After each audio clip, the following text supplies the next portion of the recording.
ఏమన్నాడు? అయ్యా, ఏకైక కుమారుని కుమారు నాకు అప్పగే అర్పించనగానే పలానా చోటుకు వచ్చి ఇదిగో కట్టెలు పేర్చి ఏంటట కట్టెలు పేర్చి కట్టెల మీద నీ కొడుకుని పడుకోబెట్టి నాకు బలిగా అర్పించమంటే ఒక్క మాట కూడా మాట్లాడలేదు.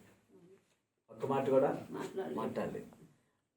చూడండి, దేవుడు అబ్రాహాం చూసి ఉండొచ్చు. అబ్రాహామే తన కుమారుని నాకు అర్పించుటకు వెనకడిగే లేదే. నేను ఎంతగా నా బిడ్డలు ప్రేమిస్తున్నప్పుడు వాళ్ళ కొరకు నా ప్రాణం అర్పించుటకు చెప్పరైతే తలకే కూర్చున్నారు కానీ హల్లెలూయా. ఇప్పుడు అబ్రాహామే తన కుమారుని అర్పించుటకు వెనకడిగేయలేదు. మీరంతా ఎవరు? వాళ్ళు లోకంలో ఉన్న వాళ్ళంతా ఎవరు? నా కుమారులే కదా. వాళ్ళ కొరకు నా ప్రాణం అర్పించుటకు నేను, అవునా కదా? అబ్రాహాములో అంతటి త్యాగం ఉన్నప్పుడు మరి నాలో ఇంకెంత ఉండదు? అవునా? చూడండి, అబ్రాహాము తన కుమారుని అర్పించడానికి వచ్చినప్పుడు తండ్రి యొక్క బాధ ఎలా ఉంటుంది? తండ్రికి అంత బాధ ఉంటుంది.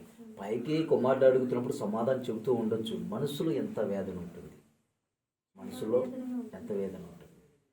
తండ్రి బలి ఏదయ్యా, నిప్పు ఉంది, కట్టెలు ఉన్నాయి కదా, బలి పశువు ఏదని అడుగుతుంటే ఎంత అసలు ఆ మాటకి కృంగిపోయి ఉండాలి. ఆ మాట విన్నప్పుడు అబ్రాహాము కృంగిపోయి ఉండాలి. కానీ ఏమన్నాడు? యెహోవే చూచుకున్నాడు. దేవుని స్తోత్రం. చూచేవాడు ఆయనే కదా, చూచేది ఆయన కదా. దేవుని స్తోత్రం. హల్లెలూయా. యెహోవా చూచుకొనును అని చెప్పాడు. అయితే చూడండి, అబ్రాహాములో కనపడుతుంది ఎలాంటి త్యాగం? యేసేలో ఉన్న త్యాగం కనపడుతుంది. ఏం కనపడుతుంది? యేసేలో ఉన్న త్యాగం కనపడుతుంది. చూడండి, చూద్దాం. రోమిలకు రాసిన పత్రిక 5:8 చూద్దాం. రోమిలకు రాసిన పత్రిక 5:8.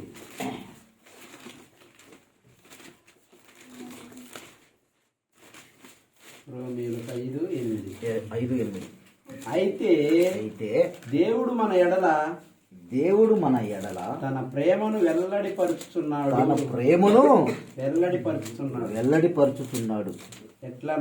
ఎట్లనగా మనం ఇంకను పాపులమై ఉండగాను క్రీస్తు మన కొరకు చనిపోయాను. దేవుని స్తోత్రం. హల్లెలూయా. హల్లెలూయా. చూడండి, ఇక్కడ ఏమని రాయబడిందంటే, ఇదిగో అయితే దేవుడు మన ఎడల తన ప్రేమను వెల్లడిపరుచున్నాడట. ఏం వెల్లడిపరిచాడు? ప్రేమను.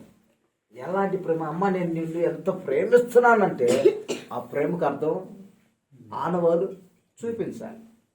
ఇప్పుడు యేసయ్యా, అయ్యా నేను నిన్ను ప్రేమిస్తున్నానంటే రుజువేంటి? అర్థమైందా? రుజువేంటి? నన్ను నువ్వు ప్రేమిస్తున్నావు, రుజువేంటి?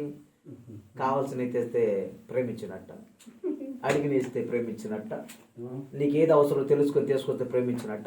ప్రేమించడం అంటే అది కాదు కదా. నువ్వు నన్ను ప్రేమిస్తున్నావు, ఆ ప్రేమకు రుజువేంటి అంటే తన ప్రాణమును బట్టి చూపించాడు. దేవుని స్తోత్రం. హల్లెలూయా.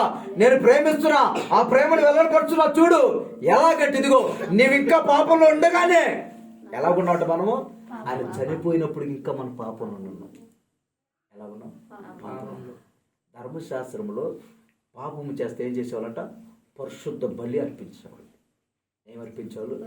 పరిశుద్ధ బలులు అర్పించాడు.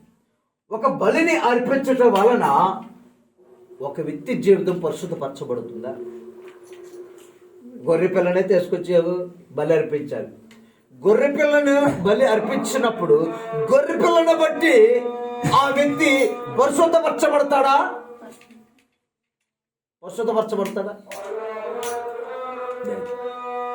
పరిశుద్ధపరచబడాలంటే ఏముండాలి?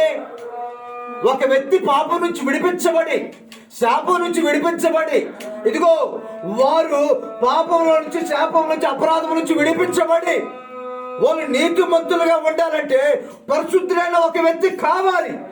ఎవరు కావాలంట? పరిశుద్ధులైన ఒక వ్యక్తి కావాలి. అతను ఎవరు? సాధారణమైన మనిషి అయి ఉండాలి. ఎలా ఉండాలి? సాధారణ మనిషి అయి ఉండాలి. అతను ఏ పాపమైనను ఉండకూడదు. అతను ఏక పద్మ పురుషుడై ఉండాలి. అతను సుందరుడై ఉండాలి. అతను నెమ్మదస్తుడై ఉండాలి. అతను సాత్వికుడై ఉండాలి. అతను ధీరత కలిగినోడై ఉండాలి. అతను వాడుక ఉండాలి. ఏం ఉండాలట?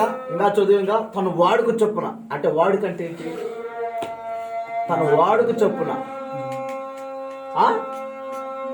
ఉదయాన్నే లేచి ఏం చేస్తారు మీరు? ప్రార్థన, శుభ్రపరుస్తారు. అంటే ఇదేంటి? రోజు నీ పని అది. అంటే నీ వాడుక. అర్థమైందా? మనం చేసే పని మన వాడుక. ఇప్పుడు మనం వెళ్తాం, ఇంటికి వెళ్తాం, ఏం చేస్తాం? మనం అలవాటు చొప్పున వెళ్ళి చక్కగా ప్లేట్లో భోజనం పెట్టుకొని తింటాం కదా, దాన్ని వాడుక. అంటే యేసయ్యకి ఒక వాడుక.